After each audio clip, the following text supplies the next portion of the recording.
Hello world! I know it's been a few months since my last upload. Life has been a lot busier than I thought it would be since I last updated you all on my intended release schedule.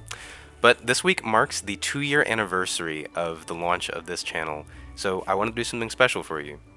So, in between the holiday season and being snowed in and occasional bouts of sickness, I recorded some behind the scenes footage while brewing some of your decks that I hope will give you some insight that you couldn't have found in any of my other videos. Without further ado, I'll be your guide to this wonderful game we all love. Let's get started.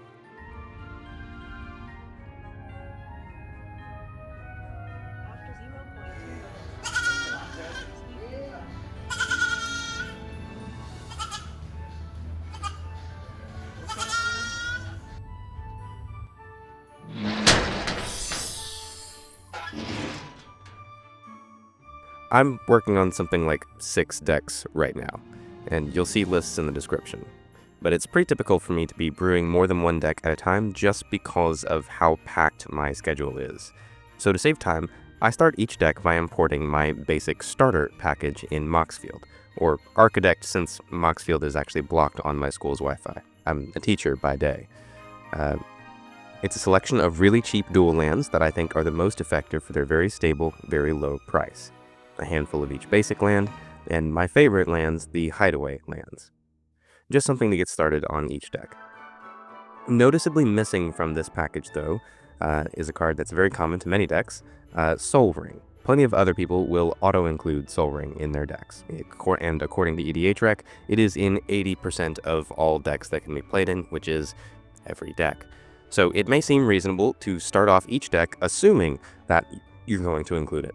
But I actually have some thoughts on this that you might be interested in. I'm not about to tell you that it's not as good as you think it is, or that I think it should be banned, or that I think Sol Ring ruins games. It is a very powerful card, and is clearly very good at generating more of a very critical resource to the game. But if there is one underlying thesis behind all of my decks, it is that players should be more conscious of the role that time plays in their deck building. If you can get in the mindset that the game has a very real, finite deadline, and that if you don't win by that deadline, you will lose, it will help you make better decisions in your deck building. Depending on who you listen to for statistics, let's be generous and say that your game will last no longer than 10 turns. Then the function of ramp, its purpose, is to accelerate the timeline of your game plan so that you can assemble a winning game state in time. So what you need to ask yourself when you're looking at your ramp package is whether or not your ramp is actually accelerating your timeline. That's the real reason why so many 3-cost mana rocks have fallen off in popularity. If you are playing a 4-mana commander, a 3-cost mana rock does not accelerate your timeline. But a 2-cost mana rock lets you play your commander a turn earlier. When I built my Feywild Karlach deck, one decision that I made for that deck was to not include very much ramp at all. In fact, the only rock in that deck is Sol Ring. But the reason why I did not include any other kind of ramp is because every other piece of ramp that I included actually delayed the timeline of my game plan by a turn or more. It's so much more useful to just curve out with lands and play a 1-mana flyer, 2-mana flyer, 3-mana flyer, something that can get through for damage in that deck a lot more than it is jettisoning out in a signet or a talisman. And in my Jodo the Unifier deck, which is easily one of my strongest decks, whose engineering I am very proud of, the most significant, effective way of accelerating my timeline is to cast my commander earlier. Sol Ring does not help me cast my commander earlier. It does not help pay my command tax because I win the game quickly enough that I don't usually pay command tax. And the ramp spells that I want to cast in that deck are not so much mana rocks as they are the green mana ramp spells, things like my mana dorks or land tutors. And the addition of 2 colorless mana is not amazing at helping to cast those small mana value green spells. So Sol Ring does not significantly accelerate my timeline, so I don't include Sol Ring in that deck. The function of ramp is to accelerate your timeline. If that ramp is not accelerating your timeline, then that ramp is not working for you. I have seen so many people cast a turn 1 Sol Ring, one of the most powerful things you can do in this format, resource-wise, and then not follow it up with anything. That does not mean that I think Sol Ring is a bad card, what I am trying to say is that I think the time to decide whether or not to include Sol Ring is after I have filled out the rest of the deck. It's important for me to say this because a lot of today's decks actually do include a Soul Ring, because it does significantly accelerate your timeline. But it does make the most sense to make that decision after you have a much firmer idea of what your timeline is. A while back, I made a video briefly demonstrating some of my process for building decks, starting with how to read the commander. But I kind of glossed over one important part of that process: keywords. Because 3 of the decks I'm building right now are united by the common thread of one keyword in particular, it seems appropriate to elaborate on that now. Because Trample is an ability that only matters when you are attacking, Trample gets the most value when you are attacking. So you should read it as saying that your commander wants to attack. The same is true for Menace.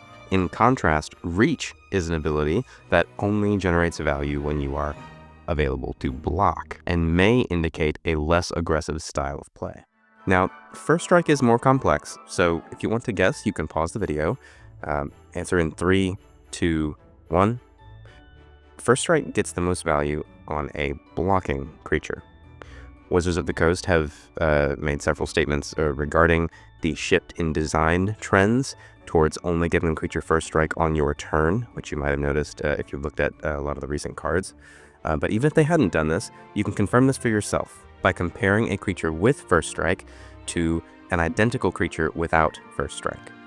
If the vanilla creature would not be blocked, then First Strike damage and not having First Strike damage are identical outcomes. First Strike generates no additional value if the vanilla creature would not have been blocked. If the creature would have been blocked, there are 4 possible outcomes of combat. 3 of those 4 possibilities are identical whether the creature has First Strike or not. The only time First Strike generates value when a block is declared is when it would have otherwise been a trade. And if you arrange these outcomes in order of how profitable of an attack they are, you can see that First Strike does sometimes make your blocked attacks more profitable. But there is a catch. Your opponent, the defending player, is the player who gets to decide whether or not that is the block that's being assigned. Do not give your opponent the choice of whether or not you're going to generate value. Compare this to a blocking creature with First Strike, where you get to decide whether or not to assign a block, and you get to decide how to assign those blocks. When a blocking First Striker is assigned, it generates value by upgrading your block 2 ranks from a trade to a dead end. By keeping a First Striker back to block, attacking you becomes much less profitable for your opponents, and can limit the number of creatures that they can profitably attack you with at all. Because of that, it may even prompt them to just not attack. For all of these reasons, First Strike generates way more value on a blocking creature than it does on an attacking creature. For very similar reasons, Death Touch also generates the most value on a blocking creature. Just do the same kind of analysis, comparing an attacking creature with Death Touch to a blocking creature with Death Touch. Lifelink is also better on a blocker, but not because it threatens removal to attacking creatures the way that First Strike and Death Touch does. Instead, because declaring it as a blocker effectively allows it to absorb more damage for you than just the one creature it's blocking, attacks against you deal much less damage and become less profitable as a result. Not to mention that a lifelinker on blocks can potentially gain life 3 times per round of the table rather than just once if it had been attacking. Vigilance gets the most value when you are attacking, despite the fact that you might actually associate it more with blocking. A creature without Vigilance and a creature with it that are kept back for blocks get exactly the same amount of value. But an attacker with Vigilance got to participate in 1 more combat than a creature without. So Vigilance gets the most out of attacking. Hexproof and Ward are also evergreen keywords that get the most value on an attacker. But the reasoning is a little more abstract. See, these things protect your creature from being targeted by spells or abilities. So what you really need to ask is, what would my opponents most want to remove? And the answer should always be something that is either threatening to end the game or disrupting your own game. So this is some kind of Maybe this is a commander like Brea that has removal for enemy pieces, or maybe Glissa, or otherwise something that is threatening their life total and threatening their ability to stay in the game in a very real way. And that is something that happens most often on attacks. So you can use these and other keywords to clue you in as to whether or not you should be building Voltron. A really good instance here is Wilson, Refined Grizzly, who has Vigilance, so he wants to attack, and Ward 2, so like I said, he wants to attack. He wants to pressure somebody's life total, so they are incentivized. So they are most incentivized to remove him, and that ward is getting the most value by preventing that from happening. The last two on this list are a little more ambiguous, mostly because of how much they share with other keywords. Flying and Double Strike each overlap a lot with Reach and First Strike respectively, which were both keywords that got the most value on a blocking creature. But my claim is that these two actually get the most value on attacking creatures. One way you can think of it is something that I say often to other Magic players. You don't win the game by staying more alive than your opponents. You win the game by making your opponents less alive than you. At least by default. The default state of the game assigns more value to attacking than blocking intrinsically. But there is more. Double Strike does a lot to amplify a creature's power to attack, as well as give it the protection in combat that First Strike gives. But a blocking creature with Double Strike can really only generate as much value as the scariest attacking creature is worth removing. There's a hard ceiling on the value that a blocking creature with Double Strike gets. But an attacker with Double Strike has a much easier time pressuring enemy life totals and knocking them out of the game, which removes all of their creatures rather than just the scariest thing that they dared attack you with. The reason this is important for the decks I'm building today is that today my contributions for 3 of them, Anzrag, Liberty Prime, and GGAS as I'm calling them, they are united by the potential of combining their abilities with Double Strike. Giving the mole Double Strike does a very soft impression of some of the other best cards in this deck.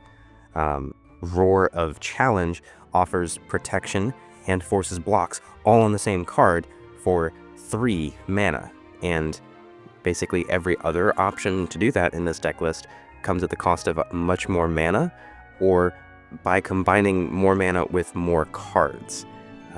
This is not a very efficient or economic way to go about getting this effect, but there are many Double Strike enablers in these colors that are much more economic and have lasting effects on the game. Because Anzrag has power 8, if you give Anzrag Double Strike and go to combat, your opponents are either forced to block right then, in which case it had the effect of a lure, as well as the protection in combat that First Strike offers, or they take 16 points of commander damage, which means that they cannot take another hit from Anzrag, or with or without Double Strike, or else they will die to commander damage. So, not only does Double Strike offer the protection in combat that First Strike offers, but it also says either you must block right now, which is what a lure does, or it says you must block for the rest of the game. That is a permanent, lasting lure effect. And the volume of these effects are way more efficient than trying to pair other lure effects with other forms of protection. Combine that with a go wide board state to better take advantage of the value that extra combats provide, bake into golden brown, and you have yourself a deck. That is my primary contribution to the Anzrag lore. More Double Strike effects and fewer lure effects. Likewise, Liberty Prime also gets more value out of their attack step by adding Double Strike, because each attack requires you to pay energy or else you have to sacrifice Liberty. So, including Double Strike, or just more ways to double up on Liberty's power or increase their power, generally speaking, gets more value out of your attack step by dealing more damage. And that not only makes the other parts of your deck more resource efficient, it also makes it easier to threaten commander damage knockouts. So your early turns should include some cheap, disposable energy sources, with later turns taking advantage of Liberty's Vigilance to sacrifice artifacts on opponent end steps to regenerate the energy that you'll need for the next combat. For Goro and Satoru, or GGAS as I'm calling them, I actually noticed something about their text that the rest of EDH entries don't seem to have noticed at all. This card can perpetually trigger itself. This commander needs you to put multiple creatures into play each turn that can get past the blockers on the turn they come in. The most efficient way to do that is not with ninjutsu, the way that several of these entries would have you believe. It is instead to make multiple evasive tokens each turn and attack with them. Purely by coincidence, this commander creates evasive tokens and can grant them haste so that they can attack on the turn they come in. Those are all of the ingredients we need for a successful round of combat with Goro and Satoru. There's just one speed bump. The tokens that this commander creates are created after you've already dealt combat damage. So if you want to take advantage of your commander's native abilities in this way, you need additional combat steps. Then, the dragons you made in the first combat can make more dragons in the second combat, provided that they have haste. And so many of the cards people were already including in GGAS decks also explode in value when taking more combat steps. It feels like such a natural line. I'm really surprised that so many people looked at this commander and thought that it wanted to be a ninja deck. I mean, no shade to ninjas, but that idea totally skips over the ability to give haste to everything. You can even further double up on your token generation by providing double strike enablers, since it just triggers on combat damage and not on an attack. I really think this wants to be an aggressive, double striking extra combat tokens deck more than any other variation of this build, and I'm really excited to play some games with it. The next two decks I'm looking at both say a lot about tokens, and are both object lessons in reading and misreading your commander. Starting with the Necrobloom, because I definitely misread this one the first time around when a comment asked me how I would build it during Modern Horizons spoiler season. I took one look at it and immediately saw several similarities between it and my Simone and Dina Gates deck, so I just assumed it would be built the same way. And I think that was a mistake. I think these are actually two very different decks. So I think it's worth taking the time to walk through exactly why I think this is a lands deck that is often built as a tokens deck, but why this deck is a tokens deck that often gets built as a lands deck. The reason why I've assessed these commanders this way has to do with the separation between setup and payoff. For Simone and Dina, the payoff pretty much exclusively in terms of lands. You can get more out of your setup if you have a certain number of lands, but you also need disposable creatures to sacrifice. The through line here in both columns on both sides of this equation are lands. This is very clearly a lands deck. The disposable bodies that you are providing are nothing more than fuel for this machine. It is not the end product. That does not mean that you cannot force this to be a tokens deck. You can definitely use the payoff of Simone and Dina's land drops to fuel the other landfall token generators. But to me, that is analogous to using Muldrotha to build a +1/+1 counters deck. You can use the payoff of her card advantage to help fuel your deck's game plan for basically any strategy you want, but the commander does not say anything about +1/+1 counters. That is definitely forcing a strategy on the commander, and I do not prefer building my decks that way. For the Necrobloom, though, this is kind of reversed a little bit. Your setup is in terms of lands, and your payoff is in terms of tokens. So like the end result of you playing lands is more tokens. If you just build this as a lands deck, you'll have much fewer tokens than you could have had otherwise. And using that much smaller number of tokens to try to finish out the game is a little bit more difficult than it would be if you had just focused on tokens explicitly. So anytime that you can make tokens more efficiently than you can deploy lands, you should. For that reason, this is a tokens deck, not a lands deck. But it is a tokens deck that allows you to use lands to generate tokens. If we can play lands more efficiently, then we can generate tokens directly. We'll do that, but otherwise, we're going to lean hard on some token generating cards, especially those that can be cast from the graveyard because of our dredge ability. Our end game is going to be very simple. It's make a lot of tokens and then hit the board with some kind of overrun effect.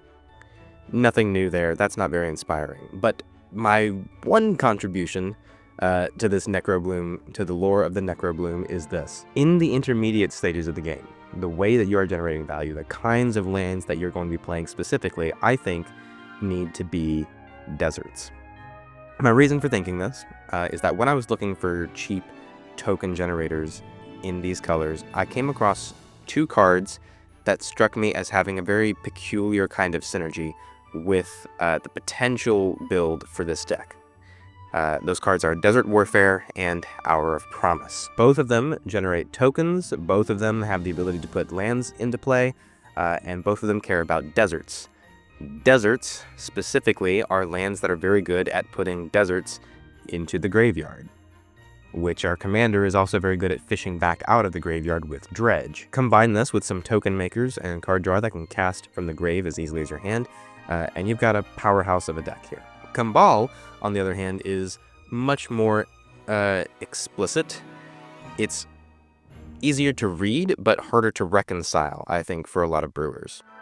Kambal has two abilities that are both very powerful, but both get maximum value in mutually exclusive circumstances.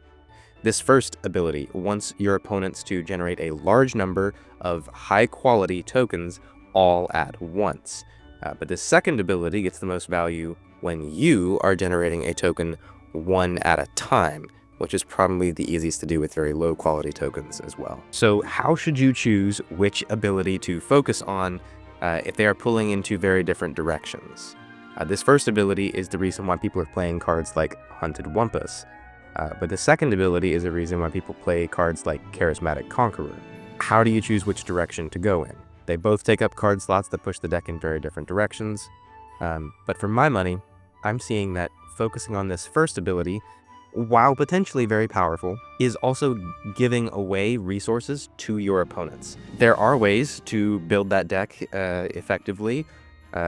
Group hug strategies exist. In fact, Zedruu is also one of the decks I'm working on right now. But if you can avoid it, you probably should not build this deck in a way that gives resources to your opponents. Just leave this first ability here alone. Your opponents are going to be making tokens because so much of Magic Design space is cluttered with token generation these days. You're going to get free tokens out of this anyway. Don't spend resources on giving your opponents tokens. Let them spending their resources to make tokens benefit you. But the second ability, it actually has a payoff that advances a closure of the game. It drains our opponents for one each time we make one or more tokens. So let's try to make as many instances as possible of making exactly one token and shred enemy life totals. This deck especially actually powers up a lot with some of the honorable mentions. These are cards that I cut for no reason other than budget considerations. So I'll take this chance to remind you all that you can find those cards in the Considering tabs of all my deck lists on Moxie. Now the hard part.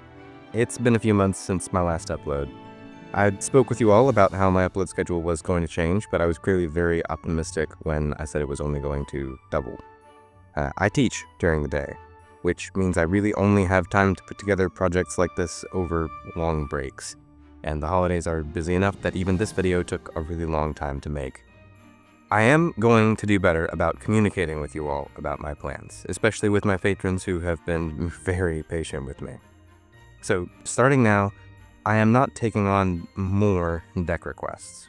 I will fulfill each deck that is on my list currently, but ultimately I can never be the channel that builds the decks for you. From the beginning, what I wanted this channel to be about was simplifying complex game theoretic ideas and presenting them to you in ways that were easier to digest. I write my loading screens and my things to keep in mind segments in such a way that I hope you can learn a lot about deck building even if you're not building the exact deck that each video is written for. I want to give you the tools that you need to build better decks, a lot more than I want to build those decks for you. I want to spend more time developing resources like that lands encyclopedia I've talked about, and breaking down complex game mechanics like I have for my patrons with Goad or Divi. But right now, there's one more big deck archetype that I have not given a very thorough, detailed analysis for it yet, and that's Group Hug, the name given to the very broad collection of strategies that somehow accumulates advantage by giving resources to your opponents. So without further ado, let's talk about Zedruu, the Great-Hearted. I will not sugarcoat it. Zedruu is bad. Very, very inefficient. The card draw is essentially a worse, more expensive Phyrexian Arena, and I can't remember even putting Phyrexian Arena in any of my decks on account of just how slow it is.